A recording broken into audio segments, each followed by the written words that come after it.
retrouver waat encore une fois cette grande famille qui est la nôtre, les Sunugaléens ak les Sunugaléennes. C'est toujours un plaisir chaque jour à partir de 14h ñu ñëw bokk ak ñoom jotaay bi ngir partager ndoo ak ñoom li nga xamante ni moom mooy ay xibaar wante it également joxe suñu xalaat ci li nga xamante ni moom la ñu gisee actualité bi ni muy doxee. di rafetlu bu baax ñoom ànd gi ak kóolute gi nga xamante ni am nañu ko parce que c'est pas évident. Absolument. ngay wax ñu di la déglu.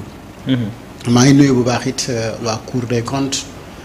di nuyu gendarme yi fa nekk. ak ñëpp ñi nga xamante ni ñooy personnel bi liggéeyee foofu.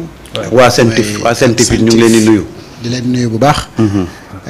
di nuyu également ñëpp ñi nga xamante ni heure pause ndeysaan day tempal teen ñu laal seen lii ba pare. am jot teglante tànk yi yenn saa yi seen saal yi ñu taal télé bi toog di seetaan jotaay bi. nga ñu def ko jotaayu xibaar bu nga xamante ni partagé la ak yu mel noonu moo tax yal nañu yàlla wéy di may kattan. amiin ak may ñu dëggu ak jub gi nga xamante ni. ci li ñu def duñ ci parloo. effectivement ci biir dinañu ñëw nag. ndax am na ay tontu yu bari yu ñeel ñenn ñi. ñi jàppee ne ñoom ñooy presse am ñeneen ñu nga xamante ni duñu presse. d'accord am na ab tontu amaana dinañ ci ñëw. incha allah ndax réew mi nag fi mu toll nii moom c'est clair que la division de la presse elle est très visible actuellement. si ñi nga xamante ni génnewuñ ci yenn école comme tey ñoo dem ba bëgg jàpp seen bopp ni journalistes yi gën a mag tey xamuñu ñoom fu ñu tàggatoo ak fu ñu jógee. bëgg jël ñi nga xam ne ñoo leen ëpp njàng ëpp leen parcours gën leen baaxum njàng bëgg leen a def na ñoom nekkuñu presse loolu lu doy waar la parce que dama dégg tey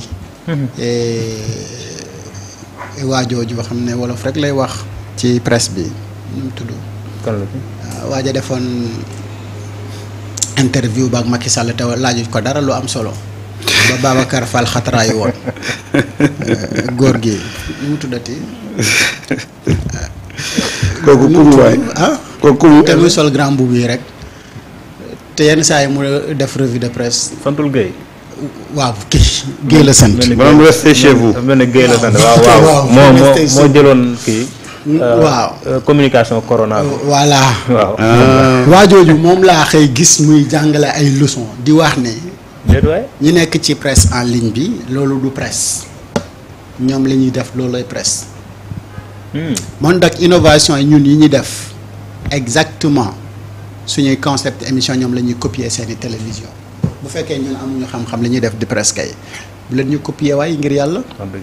même format d'émission yi ñuy def ñoom moom la ñuy def.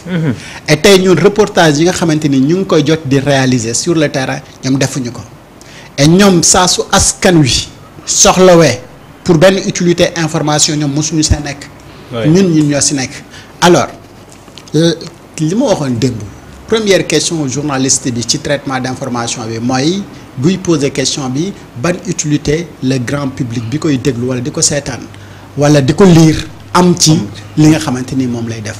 dañuy wax collecte traitement et division de l'information bërki Dembo Ndiaye moom TFM boobu ñoo jël photo Samba Ndiaye dans le traitement de leurs informations ñu ne dañuy wax ak ñi nga xamante ni ñoom ñooy saagakat yi ci réseaux sociaux yi nekk fa dang dendale Samba Ndiaye bi nga xamante ni c'est un journaliste émérite dendale ko ak ay saagakat ci réseaux sociaux yi nga jàpp ne loolu ab rédaction bu sérieuse dina def lu mel noonu ku am rigueur journalistique ci sa liggéey ci ab reportage est-ce que di nga jël loolu di ko def ñaata yoon ñoom l'observateur wala lu mel noonu la ñu jël photo jàmbur taf ko ci lu nga xamante ni niroowul ak kooku bay def ay correction ñaata yoon la ñu diffamé ñaata yoon ñoom lañ leen épinglé ci ñàkk wàccoo ak professionnalisme ci journalisme donc ñoom ils n'ont pas de leçon à nous donner. absolument. école yi ñu jàngee. ñoom jàngeewuñu ko jàngeewuñu fa de. diplôme yi ñu am ñoom amuñu ko parcours bi ñu def ñoom defuñu ko ñooñu mag naam. waaye ñoo leen gën a rafet nag ab jaar-jaar. bu fekkee ni ci métier mii la ak leneen lu dul métier mii. donc ñooñu ils n'ont pas de leçon à nous donner. barki Dembo Ndiaye nga def interview ak un ancien président mais ñëpp gëm nañ ne interview bi am na lépp sauf journalisme ba yow sa propre réaction sax am ñu doon xataraayu ndax ni nga defee interview bi. kooku mooy joxe donc leçon kooku tey bu ñëwee ne day joxe ab leçon de am lu muy wax ak lii te moom pendant très longtemps nit ñi dañ ko sax fàtte woon kenn xamul ci lan la nekk. oui. parce que tey am na lu xew mu ne non dafay c'est-à-dire dëkk bi nag y a deux choses soit ñu wax dëgg wala ñu fen bu ngeen féetee ci seen fen jàpp na seen fen yooyu mooy dëgg jàpp leen ne yéen a nekk ci seen fen ba gëm ne seen fen yi mooy ay dëgg mais ñun li ñu nekk mooy dëgg te ci loolu la ñuy woy di nekk. wax dëgg rek te yàlla rek tax. rien que la vérité. waaw Ouais. ñun duñu soppeeku moo tax ñu naw légume boobu nga xamante ni moom rek laa bëgg ci légumes yi. mooy ban carotte carotte. waaw waaw. boobu laa bëgg du soppi jikko. mais xam nga Top. oui c'est waaw intéressant. boo ko fekkee ca tool ba. ma nga xonq nga jëlee ko sa tool ba dugal ko ci saako mu nga xonq nga jëlee ko foofu dugal ko ci ndox raxas ba mu set mu nga xonq Mu nga xonq. nga jël dugal ci cin baxal mu nga xonq nga génnee teg ci kaw ceeb mu nga xonq boo lekkee dugal sa biir mu nga xonq boo demee sax ginnaaw kër bu génnee xonq waaw. ki laa soxla daay. waaw. oui. constant Non, non, boobu non. laa bëgg Moi, ce que je dis, c'est que oui. aujourd'hui, c'est le peuple qui arbitre dans cette histoire-là. Peuple bi. ñi ñuy seetaan ñii xam nañ lépp. Ouais. am nañ xam-xam sax ci wàllu wi ñu nekk. absolument. waaw donc moom bu waxee un peu man de gis nga moo tax gis nga Top xam nga retournement de situation bu amee day métti quoi. day métti. Moi, je les comprends. Je les comprends. waaw. Tu sais, je l'ai dit il y a 2 mois ou 3 mois de cela, que le fait que le peuple bi décidé de façon volontaire à tourner le dos certains médias, bu ñu tooñ ay médias en ligne teguñ leen ko. dëgg yàlla. ñoom seen taxawaay moo tax peuple bi tourner leen le dos bu ñu nekkoon ci li peuple bi nekk kon tey ak ba léegi ñu ngi ànd ak peuple bi mais quand le peuple avait besoin d'eux, ils ont préféré s'allier avec le prince. tey nag bu ñu demee ba ñàkk crédibilité auprès de ce peuple là ben bu ñu accuser les médias en ligne. wax dëgg yàlla. fii personne ne détient le monopole de la connaissance. yow ni nga jàppee ne lii mooy journaliste professionnel keneen noonu la jàppee ne nii mooy journaliste professionnel.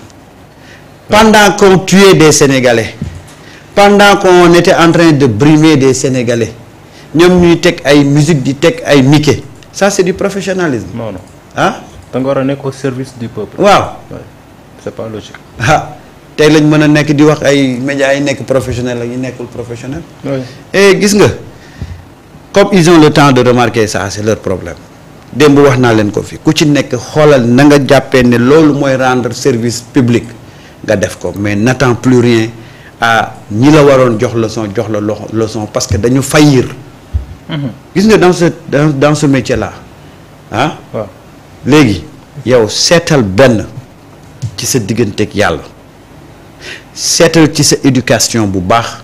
seet ci li nga jàng jàpp ne lii nga war a dëppool mais n'attends pas de leçon ci qui que ce soit.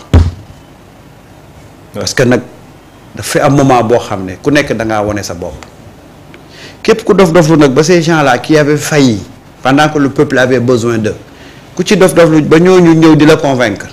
c'est parce que t'as rien dans la tête. Ouais. man moo tax je juge que lii mooy lii ma jàpp ne moo normal maa nga ca keneen ku wax leneen nit yow nekk ca. yow la engagé. waaw Ouais. c'est que en fait dafa am c'est-à-dire que léegi affaire yi ñu doon jël mythe bi moo brisé wu ci ñenn ñi te mënuñu ko nangu. y avait des gens yoo xam ne Sénégalais yi dañu leen faawoon. Sénégal dañu leen jàppoon. léegi nag Sénégalais yi ñoo leen démystifier maintenant nag ils s'en prennent à des partis politiques à des leaders politiques ou à des médias fekk ni loolu ñoom seen problème la ak Sénégalais yi. Ouais. Sénégalais ñoo jugé ah Sénégalais ñoo jël seen pouvoir bu ñu joxoon les médias jëlaat ko point barre. c'est ça. y a plus débat. moo tax Top. jarul sax ngeen gis nga ñooñu. ñooñu di may bàyyi leen ñu wax.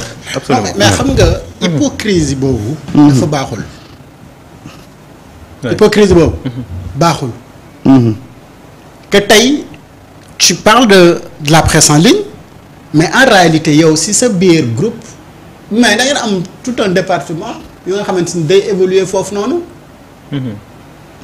tey li ngay émettre yëpp ça passe en ligne jàpp ne donc dafa am ñu nga xamante ni dañu jël ne non ñun lii la ñu utiliser mais c'est des professionnels des médias. ñoo la gën jàng gën la parcours gën la xam li xew ëpp la ay information. et lan mooy journalisme enfin bu fekkee ne dafa soxla delluwaat école mais nañu wax ñu may ko bourse mu dem delluwaat dem jàngi xam ne lan mooy véritablement tey fi àdduna toll fan la. te journaliste nag bu fekkee ni doo def mise à jour mais nekkatoo journaliste nañu waxante dëgg rek. top donc cette vieille école là. est-ce que xam nañ loolu. top affaire bi du jàng de top affaire bi. bonne foi la rek.